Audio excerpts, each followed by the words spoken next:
ये सिचुएशन तो और भी ज्यादा बिगड़ती जा रही है। इन लोगों का मैजिक तो बहुत ज्यादा बढ़ चुका है। आखिरकार हम लोग इनके साथ लड़ेंगे कैसे? और कहता है यहाँ से वापस जाने का वक्त आ चुका है। अब तक हमने देखा पैट्री उन मैजिक स्टोन्स को उस पत्थर पर लगाने में कामयाब हो जाता है और क्लोवर किंगडम के काफी लोगों को एल्व्स में कन्वर्ट कर देता है। और तब हम यहाँ देखते हैं मैक्स और ओमन भी एल्व्स में कन्वर्ट हो चुके होते हैं और वो दोनों कैप्टन यामी पर हमला कर देते हैं, पर कैप्टन यामी उन दोनों को बेहोश कर देते हैं। और तभी कैप्टन शार्लेट कैप्टन यामी से लड़ने के लिए वहाँ आ जाती है और हम देखते हैं कि उन दोनों में बहुत तगड़ी लड़ाई स्टार्ट हो जाती है। और अब आगे तब यहाँ सोल विज़र्ड किंग की बॉडी को कैप्टन यामी के कहने पर छुपा देती है, पर उसे इस बात का बिल्कुल भी एहसास नहीं होता कि आखिरकार वो किस चीज को छुपा रही है। और तब यहाँ कैप्टन यामी और कैप्टन शार्लेट अपनी पूरी ताकत से एक दूसरे पर वार कर देते हैं और तब वहाँ एक बहुत बड़ा धमाका होता है। तब कैप्टन शार्लेट सोचती है, हमने एक ही टाइम पर एक दूसरे पर वार किया है और मेरी पावर उससे ज्यादा थी, और फिर भी वो मेरी स्पेल को काटने में कामयाब रहा और उसने मेरे अटैक के इफेक्ट को भी रोक दिया ताकि वो इस जगह को बचा सके। पर इन सब चीजों के बावजूद भी उसका मैजिक मुझ तक पहुँच सका। आखिरकार एक मामूली सा ह्यूमन ऐसा कैसे कर सकता है? और अगर उसने इन दोनों को हराया है तो इसका मतलब उसके अंदर सच में बहुत ज्यादा काबिलियत है। मैंने इस टाइम कुछ ज्यादा ही मैजिक यूज कर लिया है, तो इसलिए मुझे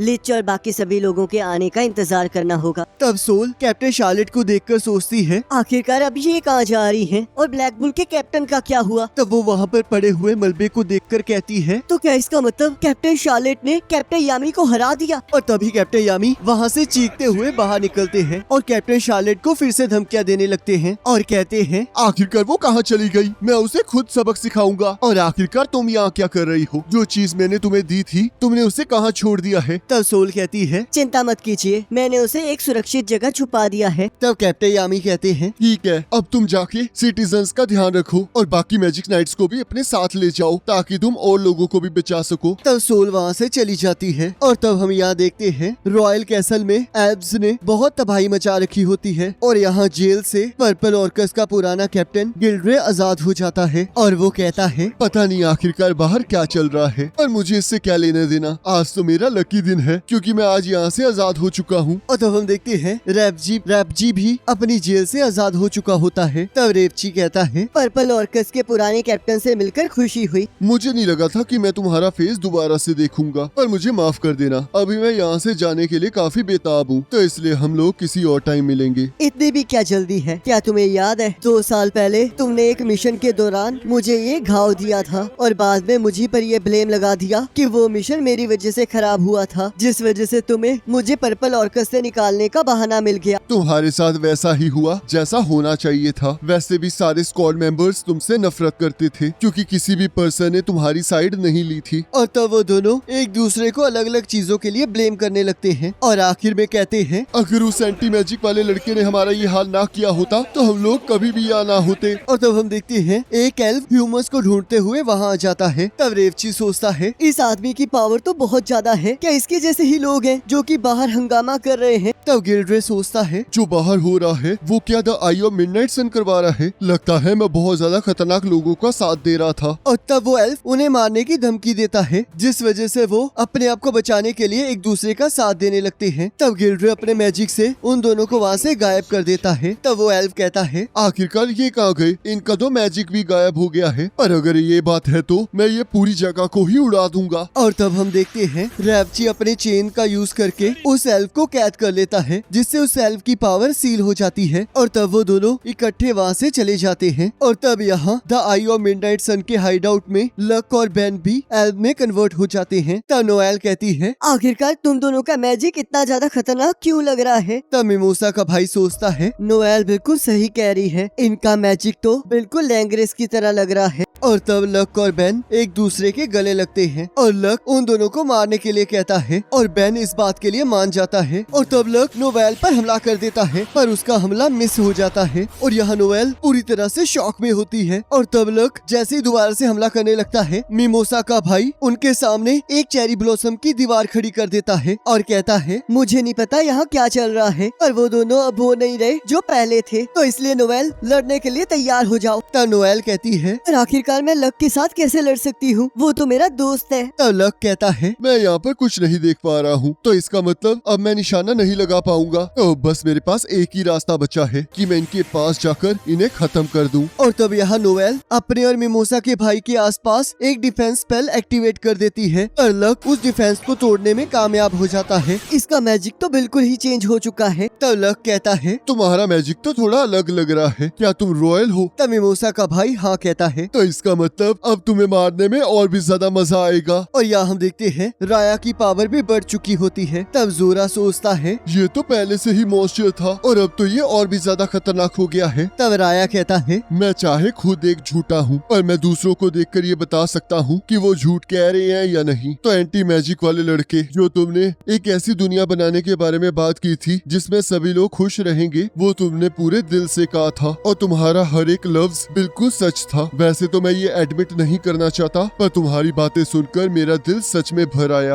और सोचता है ये लड़का बिल्कुल वैसे ही कह रहा था जैसे कि उस लड़के ने कहा था। उसकी बातों में भी सच्चाई थी, जिस वजह से मैंने उस पर विश्वास किया, पर उस भरोसे की वजह से सब कुछ तबाह हो गया। तो इसलिए अब मैं दोबारा कभी किसी पर भरोसा नहीं करूंगा। और तब वो लाइट मैजिक और डार्क मैजिक से उन पर हमला कर देता है और कैप्टन मेरिलोना उसके हमले को काट देती है और कहती है क्या तुम्हें अब समझ आ रहा है जो मैंने तुम्हें कहा था? चाहे तुम जो मर्जी सोचते हो, पर ये लोग तुम्हारी बात कभी नहीं समझेंगे। ये लोग बस यहाँ हमें मारने आए हैं। तब आस्था कहता है चाहे ये लोग जो मर्जी सोच ले, पर मैं जीत कर रहूंगा और एक ऐसा रास्ता बनाऊंगा जिससे हम एक दूसरे को समझ सके। पर वो रास्ता बंद हो चुका है। कोई बात नहीं, मैं इसे दोबारा से खोल लूंगा। तब कैप्टन मेरिलोना कहती है ठीक है, फिर जो तुम करना चाहते हो वो तुम करो, पर थोड़ा जल्दी करना, नहीं तो मैं इसे मार डालूंगी। और तब कैप्टन मेरिलोना उस पर हमला कर देती है। तब राया सोचता है अगर इसका ये हमला मुझे छू गया तो मैं पक्का हार जाऊंगा, तो इसलिए मैं इसे अपने आप को दोबारा छूने नहीं दे सकता।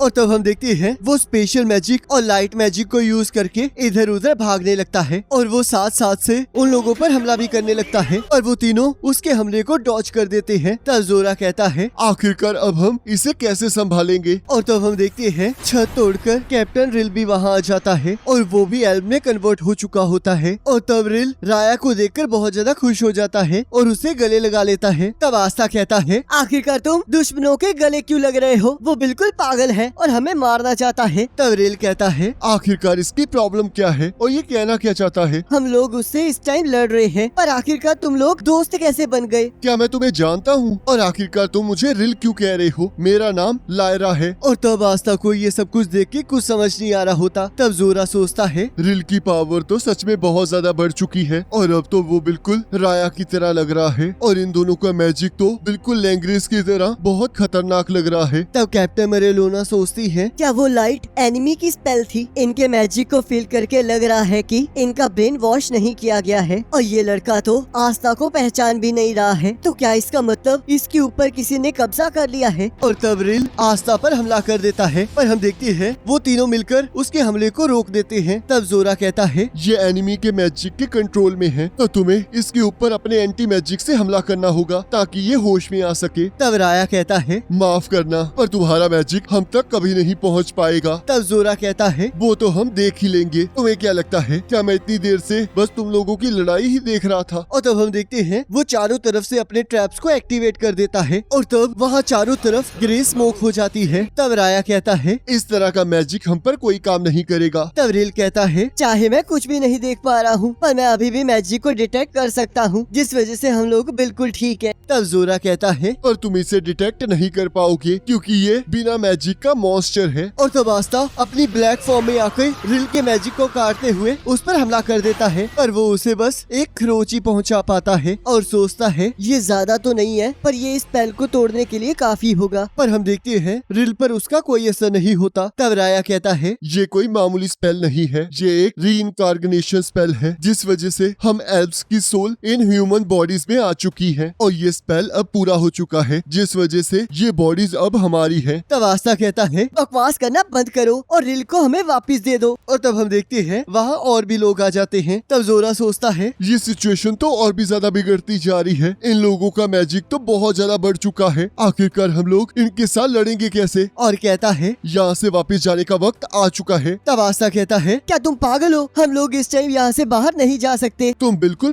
पागल हो, इस टाइम हम इन्हें नहीं बचा सकते, जिसका मतलब हमें इस टाइम यहाँ से चले जाना चाहिए। तब आस्था उसकी बात को मान लेता है। तब जोरा कहता है, वैसे भी हम लोग जानते ही हैं कि ये अब इनके साथी हैं, तो ये उनके साथ कुछ नहीं करेगा। तब राया कहता है, सही कहा, पर ये तुम्हारे भी साथी हैं, जिस वजह से तुम भी इन्हें नहीं मार सकते। पर क्या तुम्हें लगता है कि हम इतनी आसानी से तुम्हें यहाँ से जाने देंगे? और तब कैप्टन मेरिलोना दीवार तोड़ के आस्था और जोरा को उसके अंदर फेंक देती है और उन्हें वापस जाने के लिए कहती है। तब राया कहता है, तो तुम यहाँ पर रुककर उनकी भागने में मदद करना चाहती हो? तुम्हें नहीं लगता कि तुम अपने दोस्तों की कुछ ज्यादा ही फिक्र कर रही हो? और तो वो कैप्टन मेरिलोना पर हमला कर देते हैं। पर कैप्टन मेरिलोना उनके हमलों को काट देती है और कहती है, तुम्हें कोई गलतफहमी हुई है। वो लोग तो बस मेरे रास्ते में आ रहे थे, तो इसलिए मैंने उन्हें यहाँ से भेजना ही सही समझा। तो मैं तुम्हें यहाँ मार डालूंगी। और यहाँ दूसरी तरफ क्रिम्सन लायंस के हेडक्वार्टर्स में कैप्टन वर्मिलियन की हाथ की उंगली हिलती है और इसी के साथ एपिसोड खत्म हो जाता है। अब नेक्स्ट एपिसोड का लिंक आपके स्क्रीन पर आ रहा होगा और उस पर क्लिक करके अगले एपिसोड को देख सकते हो।